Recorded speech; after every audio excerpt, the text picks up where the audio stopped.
অঙ্ক হচ্ছে সমতুল্য ভগ্নাংশ।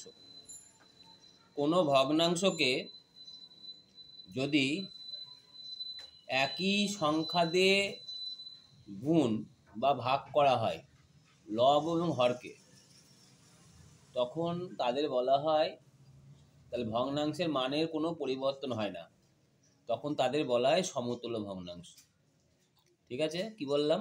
কোনো ভগ্নাংশে লব এবং হরকে যদি একই সংখ্যা দিয়ে গুণ করা হয় বা ভাগ করা হয়, ভগ্নাংশের মানের কোনো পরিবর্তন হয় না।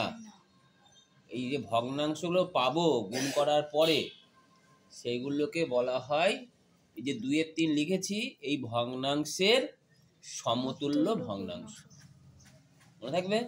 তাহলে আমি 2-এর 3কে কি করব? একই সংখ্যা দিয়ে গুণও করতে পারি, আবার ভাগও করতে পারি। তো আমি আজকে শুধু গুণ শেখাবো, ভাগ শেখাবো না। ঠিক আছে?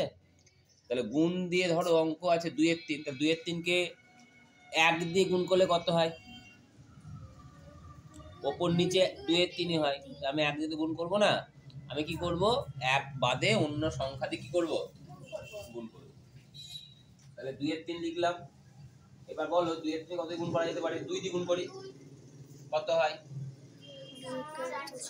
4/6। কটা করে বের করতে বলেছি? 3টে। তাহলে আবার 2-এর 3 লিখলাম। কত দিয়ে গুণ করতে যাও বলো এবার?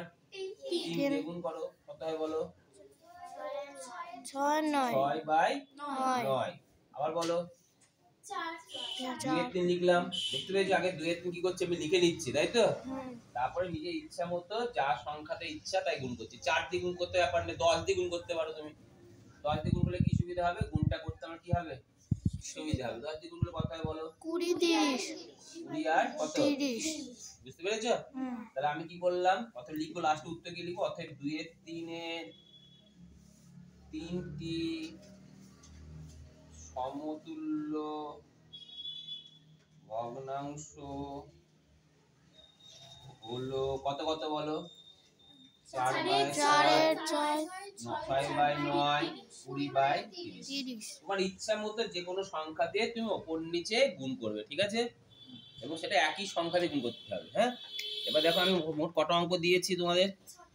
6টা। এই 6টা অঙ্ক, প্রথমটা হচ্ছে 4/7, 2 নম্বরটা 5/8, 3 নম্বরটা 3/11, 4 নম্বরটা 5/7, 5 নম্বরটা 3/5 আর 6 নম্বরটা কত?